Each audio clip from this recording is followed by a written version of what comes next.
The cameras had stopped rolling 30 minutes ago. The studio audience had filed out, taking their energy and laughter with them.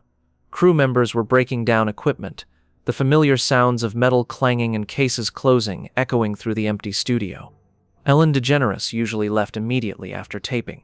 Schedule packed, next commitment waiting. But today, she stood backstage staring at a woman sitting alone on a production crate, crying quietly into a tissue.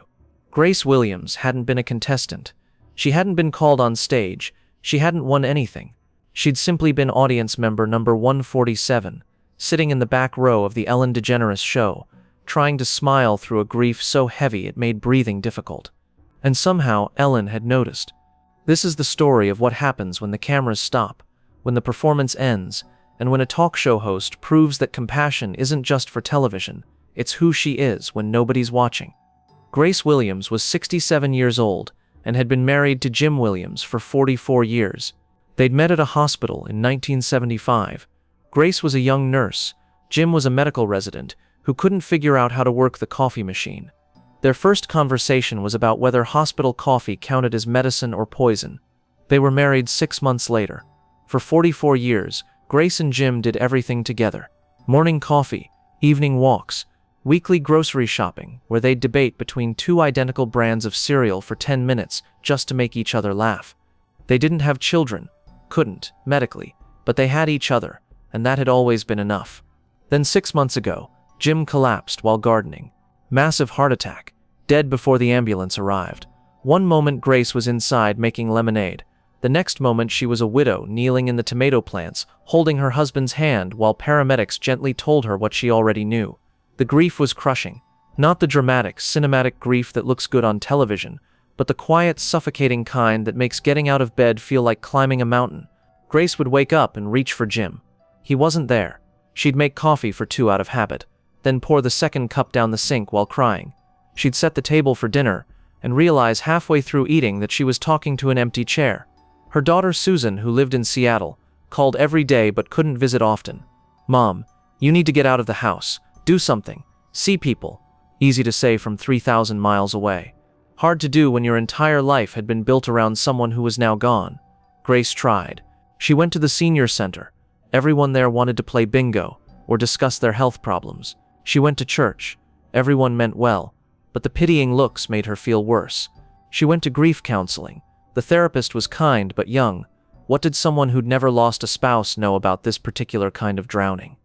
One Tuesday morning, Susan called with an idea. "Mom, I got you tickets to the Ellen DeGeneres show. You love Ellen. You watch her every day. Maybe seeing a live taping would be good for you."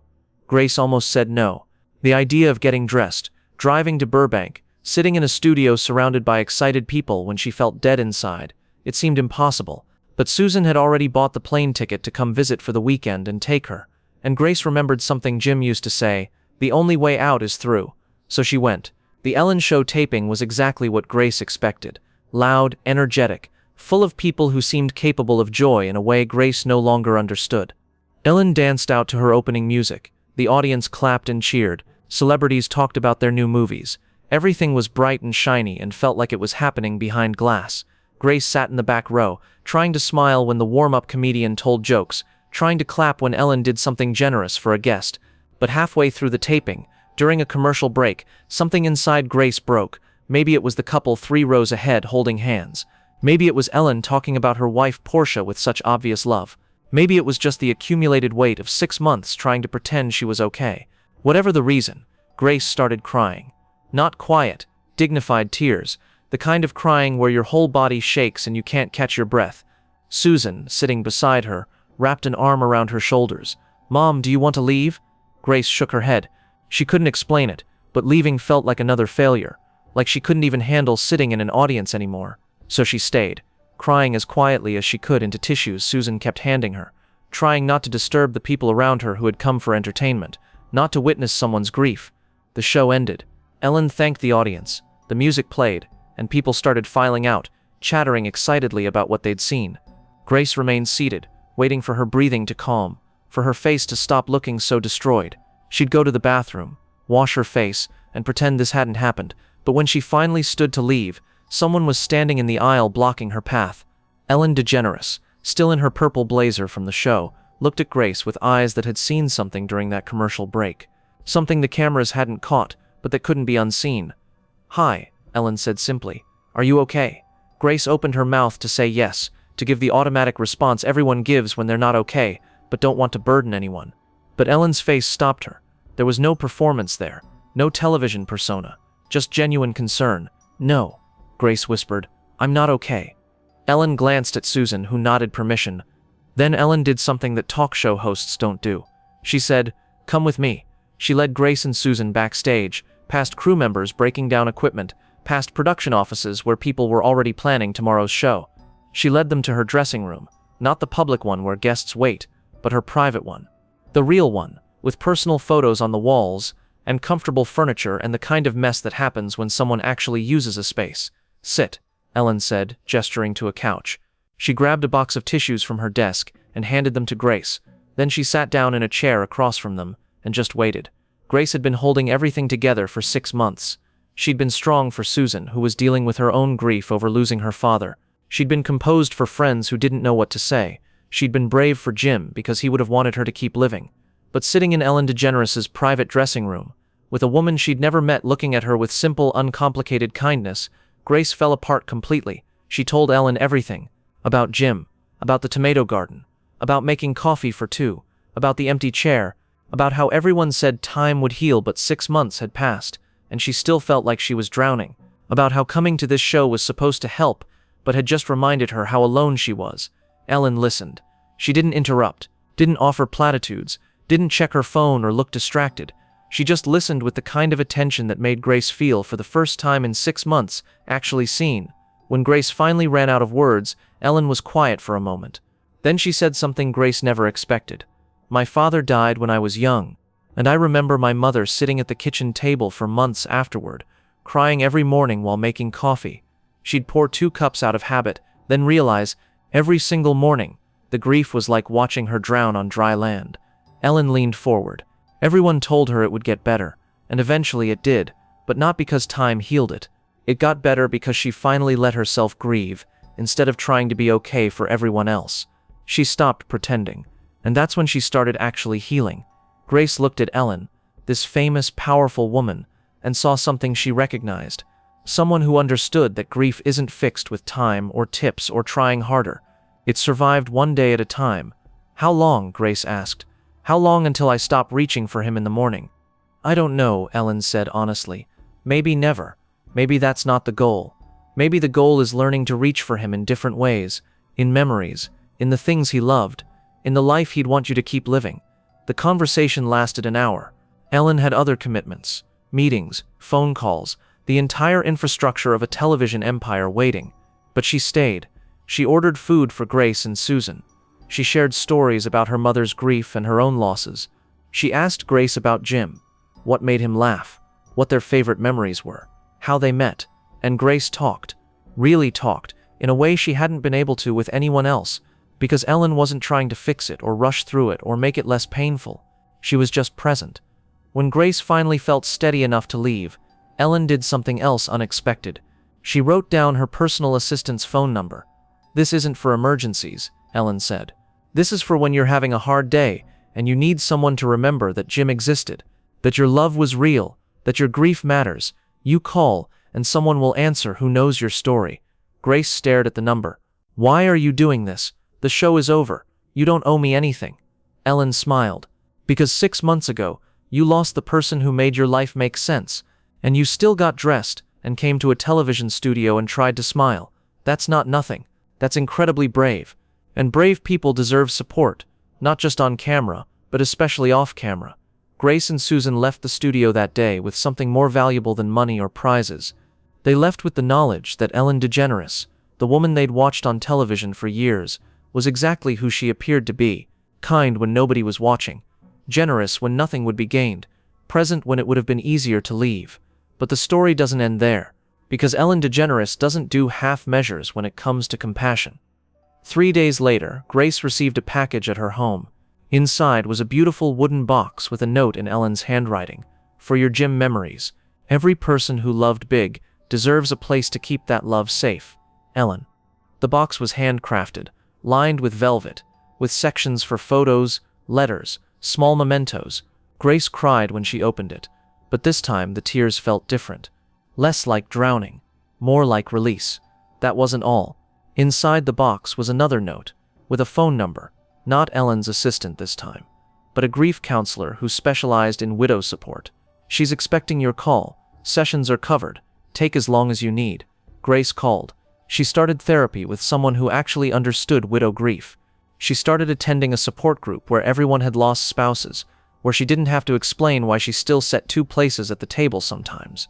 And once a month, like clockwork, Grace's phone would ring from an unknown number. Ellen's assistant would be on the line with a simple message. "Ellen wanted me to check in.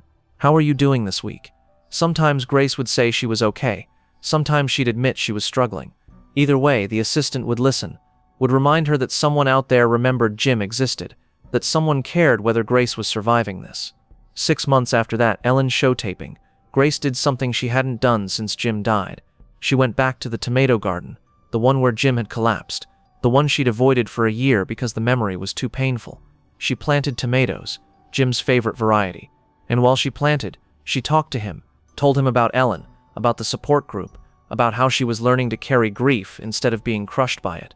The tomatoes grew, Grace tended them, and every time she harvested one, she'd take a photo and text it to Ellen's assistant with a simple message: "Jim's tomatoes are thriving, so am I." Ellen never publicized what she did for Grace, never mentioned it on her show, never used it for content or credit. It was simply something she did because a woman was drowning, and Ellen had the power to throw a lifeline. 1 year after that initial meeting, Grace wrote Ellen a letter, not an email, a real letter, handwritten, the kind people don't send anymore.